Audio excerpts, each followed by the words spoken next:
Добре люди в моето ново видео. Денеска ќе снимаме реакција на хорор анимации и тоа е тоа. Ова е првото story #1. I was sitting behind the counter, waiting for a customer to arrive. I never liked working the graveyard shift, but who can refuse extra money? A tumultuous thunderstorm was going outside, making the glass doors shudder. My phone started to drain out. Once it finally switched off, I plugged it into the charger. Now I was even more bored, with nothing to do, sitting in an empty Dunkin' Donuts shop. I decided to make myself a cup of coffee so that I didn't doze off on my shift. There are times when all I want is to be alone, but standing in Dunkin' Donuts that night in the middle of a thunderstorm made me feel weird.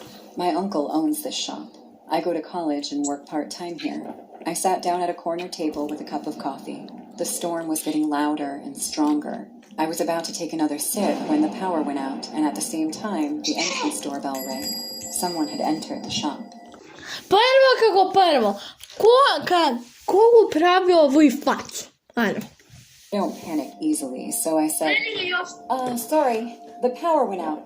Please stay where you are. I somehow made my way to the counter and lit up a candle. As I lifted the candle to see ahead, a pale-faced woman appeared from the dark. Whoa! You scared me, ma'am. She looked extremely scared and mysterious at the same time. Her hair was all messed up. The trousers she wore were torn in places, and her white shirt had dried bloodstains. Oh my God, what happened to you? Did you have an accident? You have to help me. I think we should sit down. You seem hurt. No, we don't have much time. He'll be here any minute now. What? Who? What are you talking about? The man who's after me. He'll be here soon. You must call the cops. Is someone trying to kill you? He has done this before. He won't hesitate to do it again. I've seen other bodies in his house. He lures women into his trap and then kills them. I'm telling you, this guy is crazy. Please, you need to call the cops. Okay, I'll call the cops now. I grabbed my phone, but remembered it needed charging. There was a payphone outside, so I looked at the woman and said, Ma'am, I'll go out and call 911. There's a washroom at the back. Go there and clean yourself up. Don't worry. I won't let anyone hurt you.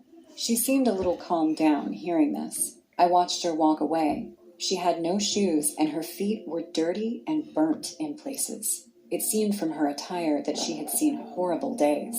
I grabbed an umbrella and went outside. The heavy wind almost blew me away. The sharp raindrops pierced my skin. I walked to the payphone and dialed 911. 911, what's your emergency? Hello, can you hear me? Yes, ma'am. Go on. I'm calling from an outlet of Dunkin' Donuts at Highway 14. I have a customer who is badly hurt. She's talking about a man chasing her and killing women. I'm scared. You've got to send some cops here. Don't panic, ma'am. Is it only the two of you inside the shop right now? Yes, she's in the washroom, and I came out to call you on the payphone nearby. Okay, get inside, lock the doors, and wait for the cops. It's storming badly, so it might take some time to reach your location. But don't panic. Help is on the way. As I disconnected the 911 call and turned around, bright headlights fell on my face. A blue truck stopped near me. Before I could see the driver, the lights came back and I ran inside the shop. My uncle kept a baseball bat behind the counter. I placed it near me so I could use it if needed when the driver of the blue truck entered the shop. A man in his late 40s with a finely shaved face and deep green eyes walked up to the counter. I could see the washroom door in the corner. The woman was coming out, but as soon as she noticed this newly arrived guest, she hid behind the door, shivering in fear. Our eyes met, and she nodded her head in yes while pointing her finger at him. So this was the guy she was talking about. I knew the cops were on their way, so all I had to do was keep him there until they arrived.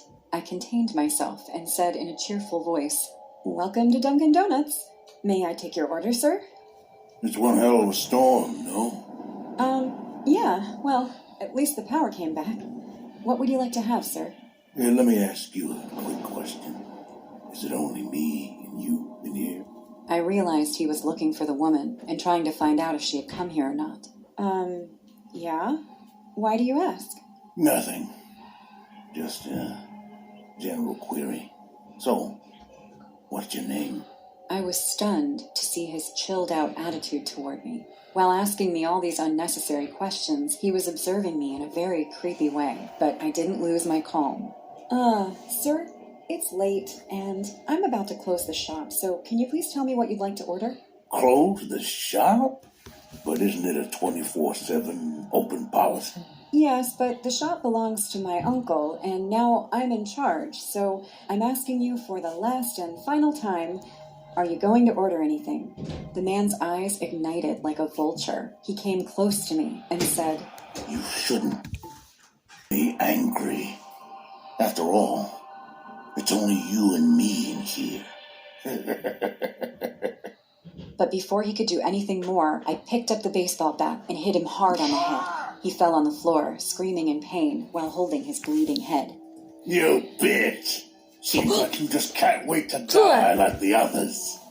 Listen, you freak. The cops are on their way, and I know who you are. I know you're looking for that woman, but this time, I'm not letting you hurt her. Woman? Which woman? Her. Come out, man. You don't have to be scared anymore. The woman came out, but this time, she didn't look afraid. She was smiling. As soon as she came in front of him, the man started to head back in fear. He was crawling backwards like he couldn't believe his eyes. But... You can see me too, huh? The question she just asked surprised me. Why wouldn't he see her? She's standing right in front of him. Just then, I heard the cop cars approaching the shop, and I yelled, You're going to jail, you psycho freak! The cops came in and arrested the man, but he wasn't in his sense. He fainted in fear, and the cops had to carry him to the car. I walked them out and thanked the cops for arriving at the right moment. The sheriff came to me and asked about the injured woman. I told him she was inside. We all went back, but the woman was gone. I searched the washroom, but she was nowhere to be found.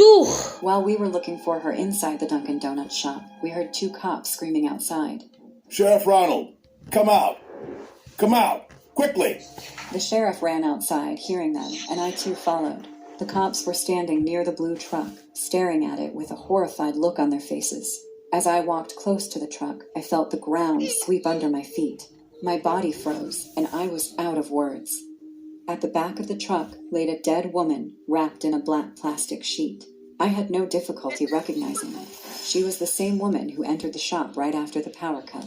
The story unfolded that the man's name was Mark, and he was a serial killer. He picked up women hitchhikers and then abducted them. He kept them in his secluded cabin.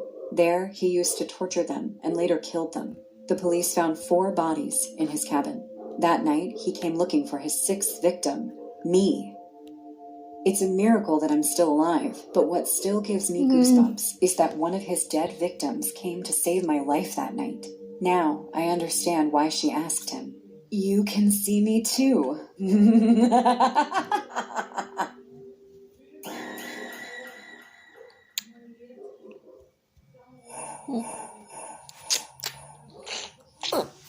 Hey guys, I hope you're Goosebumps. enjoying the video. If so, please leave. Второ je ovaj i kada završi ovaj, kada završimo. I work the graveyard shift at a dine-in Dunkin' Donuts. This particular Dunkin' Donuts offered free donuts and coffee to any police officer who came in as a way to thank them for their service. As a result, I grew to know just about every police officer stationed near my part of the city by name. One day, I was working the counter at the Dunkin' Donuts as usual when I received a notification on my phone. It was late into the night and there was no one in the restaurant but me, so I thought it wouldn't hurt to check my phone for a bit. It was a breaking news notification about something that had happened in my city. I tapped on it and was brought to a news article of an ongoing story. According to it, a mad gunman was on the loose somewhere in the city and had already shot and killed 1 police officer, but had yet to be identified. Concerning news, to be sure, but I lived in a large city with millions of people, so I didn't think there was much chance of me being affected by it. Police shootings happen all the time in my country anyway, so I guess I had just grown desensitized to seeing that kind of news. Not long after I'd read that article, I heard someone enter the Dunkin' Donuts and put my phone away. A disheveled-looking police officer, wearing a uniform that looked a few sizes too big, approached the counter, still wearing his hat and sunglasses despite it being nighttime. Unlike most of my police officer customers, I didn't recognize him. I assumed that he was a newbie who had a rough first night, or someone who got transferred from a different part of the city. Good evening, officer. Rough night? You can say that. I know how to fix you up. Hang on a moment. I immediately started boxing a variety of donuts to give him. It was the same set of 12 donuts that I gave to all police officers who came by. When I was finished, I set it on the counter. This one is on the house, officer. Thank you, miss. His shoulders slumped in apparent relief. Upon closer inspection, I was able to make out a large, stitched-together scar on his chin. It's the least we can do to thank you for your service. Now, how do you like your coffee? Black, please. Gotcha. Do you do this to go or dine in? Dine in. I could use a break right now. I made the officer his coffee and put it on a tray with his box of free donuts. He took the tray and made his way to the far corner of the restaurant to enjoy them. He kept his officer's hat and sunglasses on the entire time he ate for some reason. A little odd, but I wasn't about to give him grief about it. The guy seemed like he could use some peace and quiet. Ovo je to koje ubija toga drugoga milicajca, And definitivno. approached the counter looking a little worse for wear. Hey, Jim. The usual today? Jim was fond of his jelly Možda. donuts, so I made sure to pack more jelly donuts in his set whenever he came by. Thanks, Susan, but I'm on business tonight. Is something wrong? Have you read the news about the gunman that's roaming about right now? Yeah, a little. Why? There have been reports that he came this way. Jim pulled out his phone and showed me a picture of a guy in a military dress uniform. This guy's a primary suspect right now. He's a war vet who shot a police officer during a PTSD episode. It seems like he stole the cop's uniform, too. Does this face look familiar to you? I squinted at the picture on his phone. The guy didn't ring any bells in my mind until I noticed the stitched-up scar on his chin. The same stitched-up scar I remembered seeing on the unknown police officer who came in before Jim. My blood ran cold when I realized the connection. But before I could warn him about the man eating donuts in the far corner, I felt my eardrums pop as a deafening bang rang throughout the restaurant. The sound made me flinch and close my eyes. When I opened them again, I saw Jim standing with a shocked look on his face and a bullet hole in his chest.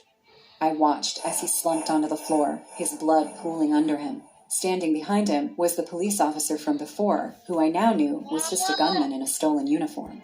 Znao I sam raised da my je hands up on. in surrender, with eyes wide open in fear and my heart pounding out of my chest. Please, don't shoot! The gunman didn't even acknowledge my existence. He just turned his back on me, walked back to the corner where his box of donuts was, and continued eating with his pistol on the table. He took his sweet time eating those donuts. Over the course of 15 minutes, police cars came and parked outside the Dunkin' Donuts. The red and blue lights blared through the windows as a police negotiator spoke to the gunman through a megaphone. They seemed to think that the gunman was keeping me hostage, which I guess was kind of true. I was too scared to make any sudden moves while I was in the gunman's shooting range, who still had his pistol within reach. So I just stood there at the counter with my hands up the entire time, hoping he wouldn't snap and decide to shoot me on a whim. I only worked up the courage to speak near the end of his meal, when he was just finishing up the last donut in his box. What are you doing? The gunman popped the last donut in his mouth, calmly wiped himself with a napkin, and picked up his pistol. I thought that I was about to die. Instead, he said something that I will never forget for the rest of my life. Finishing my last meal. And with those final words, he put the pistol to his mouth and fired. I've never shared this story before. To je to ljudi od ovog videa. Ako sakavte stavite like i subscribe. Ovaj kanal ki imaju ušte videa i udite go to zonu ko sakate da ako sakate da znate te koga mi izgovat možete videa. Peace, bye bye.